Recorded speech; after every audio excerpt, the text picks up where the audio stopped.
नमस्कार। The study IAS के weekly current affairs programme में आप सभी का स्वागत है। एक बार फिर हम बीते सप्ताह की कुछ विशेष खबरें लेकर आपके समक्ष हाजिर हुए हैं। तो चलिए इस अंक की हेडलाइंस पर नजर डालते हैं। IMF bail out, bio transformation technology, Viacom Satyagraha, GPT-4, Aravalli green wall परियोजना, जापोराजिया परमाणु ऊर्जा संयंत्र और प्रोजेक्ट टाइगर रिजर्व। तो चलिए अब खबरों पर विस्तार से चर्चा करते हैं। सबसे पहले हम देखेंगे द इंडियन एक्सप्रेस की न्यूज। What is an IMF bail out, when is it provided to country and what are the landing conditions.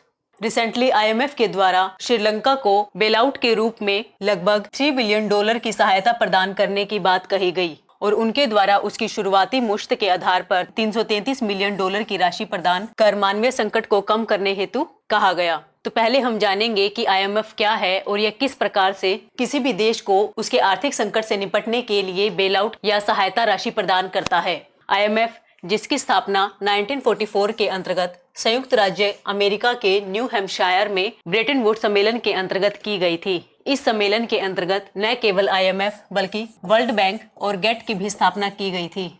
शुरुआत में ब्रेटन वुड्स समझौते के अंतर्गत देशों के बीच में विनिमय दर के तहत एक स्थायी विनिमय दर को निर्धारित कर दिया गया था ताकि देशों के द्वारा आपसी विनिमय को एक निश्चित सीमा तक ही किया जा सके। परंतु 1971 के अंतर्गत ब्रेटन वुड्स प्रणाली में निर्धारित स्थायी विनिमय दरों को हटाकर इसे बाजार की शक्ति के आधार पर लचीला बना दिया गया। जब किसी एक देश की आर्थिक स्थिति के कारण किसी अन्य देश पर भी हमें प्रभाव देखने को मिलता है तो उसे स्पिल ओवर कहते हैं और इसी प्रभाव को रोकने के लिए आईएमएफ के द्वारा आर्थिक सहायता प्रदान की जाती है।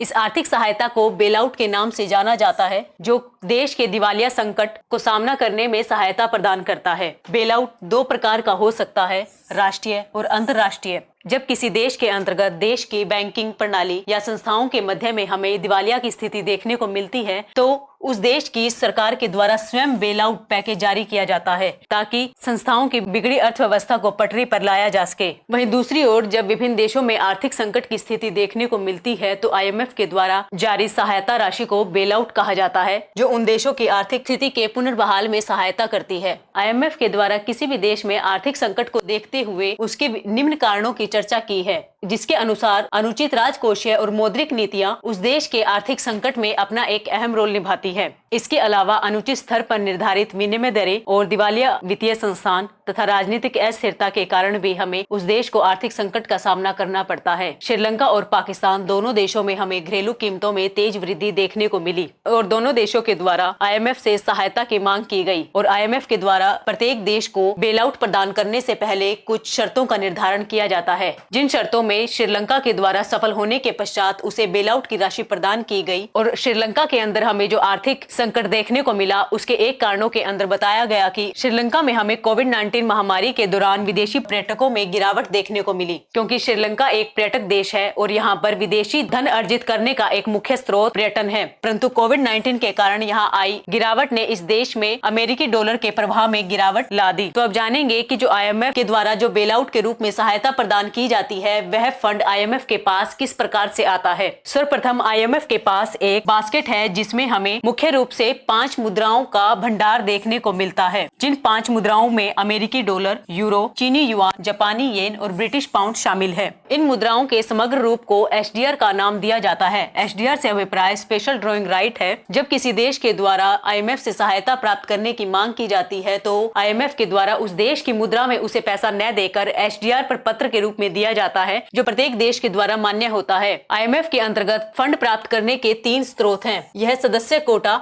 बहुपक्षीय और द्विपक्षीय आधार पर भी फंड प्रदान करता है। आईएमएफ को स्वयं वित्त पोषण के मुख्य स्रोतों के अंतर्गत प्रत्येक देश के द्वारा विश्व अर्थव्यवस्था में अपनी सापेक्ष स्थिति के आधार पर एक कोटा दिया गया है और भारत इस कोटे की श्रेणी के अंतर्गत 13वें स्थान पर अवस्थित है। जब आईएमएफ के द्वारा सहायता प्रदान की जाती है तो उस देश की मौद्रिक नीति में सुधार और राजनीतिक असंतुलन या अव्यवस्था के कारण फैले असंतोष को समाप्त करने में सहायता मिलती है। परंतु इसके हमें कुछ न कुछ नकारात्मक परिणाम भी देखने को मिल सकते हैं, क्योंकि आईएमएफ किसी भी देश को ऋण देने से पूर्व उस पे कुछ शर्तें निर्धारित करता है, जिसमें वह सरकारी खर्च में कमी के लिए कह सकता है और करों में वृद्धि कर सकता है। वहीं बढ़ती मुद्रास्फीति के कारण हमें सार्वजनिक अशांति का सामना भी करना पड़ सकता है। इस आर्टिकल से संबंधित हमें यूपीएससी 2008 में एक प्रश्न देखने को मिला जो इस प्रकार है कि संयुक्त राष्ट्र मौद्रिक और वित्तीय सम्मेलन जिसमें IBRD, GATT और IMF की स्थापना के समझौते पर हस्ताक्षर किए गए थे।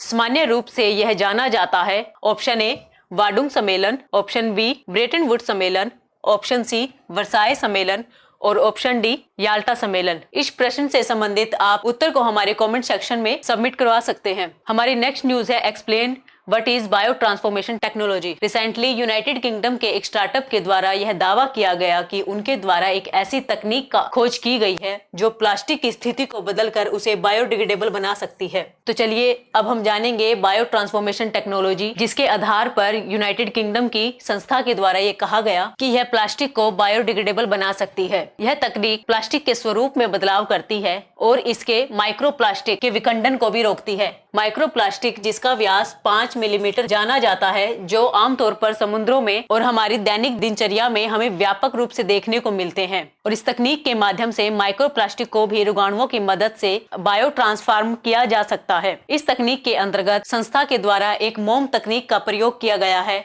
जो पारंपरिक प्लास्टिक की हूबहू नकल के रूप में एक बायोडिग्रेड प्लास्टिक का निर्माण करता है, जो एक निश्चित समय के पश्चात स्वतः विघटन होने की क्षमता रखता है। इस मोम का सूक्ष्म जीवों के द्वारा उपभोग किया जाता है और उपभोग के पश्चात इसके द्वारा पानी, कार्बन डाइऑक्साइड और बायोमास को वातावरण में रिलीज किया जाता है, जो प्लास्टिक की अपेक्षा पर्यावरण संरक्षण में एक उत्तम कदम है। यह प्रौद्योगिकी बहुलक संरचना के क्रिस्टलीय और अनाकार क्षेत्र पर हमला करती है। इसे तेजी से मोम जैसी सामग्री में बदल देना एक नवीन प्रक्रिया है। यह टेक्नोलॉजी लेबोरेटरी निर्मित जैविक मोम का यूज कर मोम को इस तकनीक का प्रयोग मुख्य रूप से खाद्य उद्योगों में, पैकेजिंग में तथा स्वास्थ्य देखभाल उद्योगों में किया जा सकता है, परंतु इसका ऑलरेडी प्रयोग हमें फार्मा उद्योगों में देखने को मिलता है, जैसे diaper use, sanitary napkins use और फेशियल पैड के रूप में। हमारी नेक्स्ट न्यूज है वायकोम सत्याग्रह। 30 मार्च 1924 को केरल के वायकोम के अंतर्गत एक छुआछूत के विरोध में वायकोम सत्याग्रह देखने को मिला,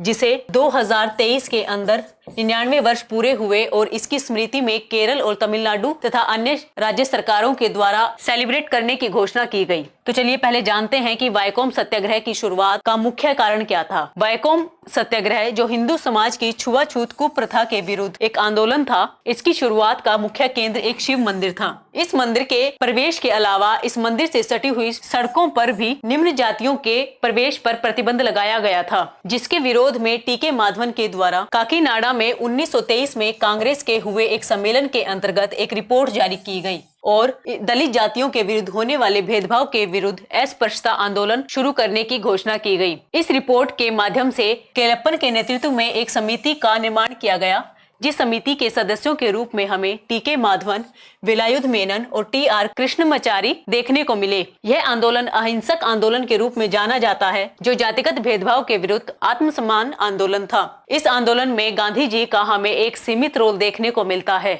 जब कुछ नेताओं के द्वारा इस अहिंसक आंदोलन का व्यापक स्वरूप पूरे भारत में फैलाने का प्रयास किया गया, तो गांधी जी के द्वारा एक राय दी गई कि यह आंदोलन केवल केरल तक सीमित रहना चाहिए और उनके द्वारा वायकोम से लेकर त्रिवेंद्रम तक एक रैली निकाली गई और महारानी सेतु लक्ष्मी को एक ज्ञापन सौंपा गया, जिसमें हिंदुओं की निम्न जातियों में फैले इस अछूत कुप्रथा के विरुद्ध चर्चा की गई थी और इसके विरुद्ध एक ज्ञापन सौंपा गया, जिसमें गांधी जी के द्वारा तथा अन्य सत्याग्रहियों के द्वारा शिव मंदिर में प्रवेश और उसके मार्गों का प्रयोग करने की मांग की गई थी। इसके परिणाम स्वरूप हमें देखने को मिला कि इसमें शिव मंदिर में जातियों के प्रवेश की अनुमति दी गई और 4 मार्गों की अपेक्षा 3 मार्गों को निम्न जातियों के लिए खोल दिया गया, परंतु एक मार्ग पर आवागमन पूर्णतः उच्च जातियों के लिए सुरक्षित रखा गया। इस आंदोलन में न केवल निम्न जातियों का अपितु महिलाओं को भी व्यापक भागीदारी देखने को मिली, जिसमें मुख्य रूप से नारायणी अम्मा और मितानी अम्मा शामिल थी। तो चलिए बढ़ते हैं अपनी नेक्स्ट न्यूज की ओर। GPT-4 GPT से अभिप्राय है generative pre train transformer. America की एक कंपनी ओपन AI के द्वारा GPT का चौथा वर्जन जारी किया गया। GPT जो कि एक चैट बोट है और आर्टिफिशियल इंटेलिजेंस पर काम करता है। यह कठिन से कठिन प्रश्नों का उत्तर भी सरलता पूर्वक दे सकता है, क्योंकि यह इंटरनेट पर व्याप्त स्रोत डाटाओं का प्रयोग करता है और यह विभिन्न भाषाओं में बात कर सकता है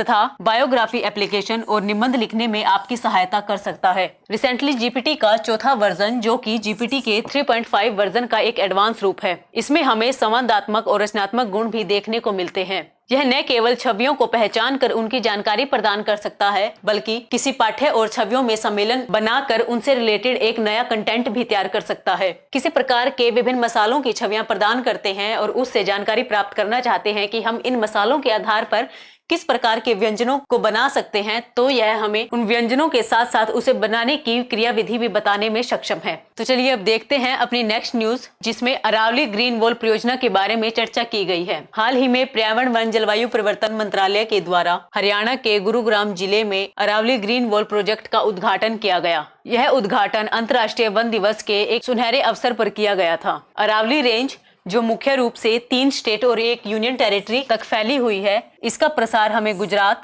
राजस्थान और हरियाणा के क्षेत्र में देखने को मिलता है और एक यूनियन टेरिटरी के रूप में दिल्ली इसका एक प्रमुख क्षेत्र है। गुजरात तथा राजस्थान के दक्षिणी छोर पर इसका हमें चौड़ाई और लंबाई दोनों में एक व्यापक रूप देखने को मिलता है। अरावली का दक्षिणतम छोर अपने उत्तरी छोर की अपेक्षा काफी चौड़ाई में और ऊंचाई में विस्तृत है और इसकी सबसे ऊंची चोटी के रूप में माउंट गुरु शिखर को माना जाता है, जो कि माउंट आबू के ऊपर अवस्थित है। अरावली रेंज एक मोड़दार पर्वत है जो कि 2 प्लेटों के आपसी टकराव से उत्पन्न विवर्तनिक प्रक्रिया के कारण निर्मित हुई है। इसे एक अपशिष्ट पर्वत भी माना जाता है और अरावली में शुरू किए गए अरावली ग्रीन वॉल प्रोजेक्ट, जिसे केंद्रीय पर्यावरण वन जलवायु परिवर्तन मंत्रालय के द्वारा यहाँ के मरुस्थलीकरण और भूक्षरण का मुकाबला करने के लिए शुरू किया गया है, हरियाणा के यह महेंद्रगढ़, रेवाड़ी, गुरुग्राम, फरीदाबाद और भिवानी जैसे क्षेत्रों के बंजर भूमि में सुधार करने में सहायक होगा। इसके द्वारा यहाँ पर वनोरोपण, पुनः वनीकरण, जल स्रोतों की बहाली के माध्यम से इस क्षेत्र के हरित एरिया में विकास के साथ साथ जैव विविधता में भी वृद्धि की जाएगी, ताकि मिट्टी की उर्वरता और जल की उपलब्धता तथा जलवायु में भी सुधार किया जा सके। यह परियोजना न केवल स्थानीय समुदायों को रोजगार के अवसर प्रदान करेगी, बल्कि आय सृजन के साथ साथ यहाँ के पारिस्थितिकी तंत्र में भी सुधार हमें देखने को मिलेगा। हरियाणा में शुरू इस प्रोजेक्ट के शुरुआती चरण के अंतर्गत 75 जल स्रोतों को अपनाया गया है, जो हरियाणा की बंजर भूमि को एक नवीन रूप प्रदान करने में सहायता प्रदान करेंगे। अरावली ग्रीन वॉल प्रोजेक्ट, जो अंतर्राष्ट्रीय वन दिवस पर शुरू किया गया था, उसे पहली बार 1971 में मनाया गया था। यह संयुक्त राष्ट्र की विशेष एजेंसी FAO अर्थात खाद्य और कृषि संगठन की एक पहल है, जिसका मुख्य उद्देश्य जीवन में वनों के प्रति सम्मान और श्रद्धा के प्रतीक के रूप में मनाया जाना है तथा इसका एक अन्य उद्देश्य वनों के प्रति लोगों को जागरूक करना है और उन्हें वनोत्पादन के लिए प्रोत्साहित करना है। संयुक्त राष्ट्र के द्वारा 2011 से लेकर 2020 के दशक को अंतर्राष्ट्रीय वन दशक के रूप में घोषित किया गया था। इसका मुख्य उद्देश्य वनों में सुधार कर पारिस्थितिकी तंत्र में सुधार करना था। अंतर्राष्ट्रीय वन दिवस प्रत्येक वर्ष 21 मार्च को मनाया जाता है और 2023 के अंतर्गत हमें इसकी थीम के रूप में वन और स्वास्थ्य देखने को मिला। 2023 की थीम में कहा गया कि यह वन और स्वास्थ्य पर आधारित है, क्योंकि अगर वन किसी भी क्षेत्र के अंतर्गत वनों में हमें सुधार देखने को मिलता है तो वहाँ की दिनचर्या में सुधार, रोजगार में सुधार और वहाँ के वातावरण में सुधार के साथ हमें अपने स्वास्थ्य में भी सुधार देखने को मिलेगा।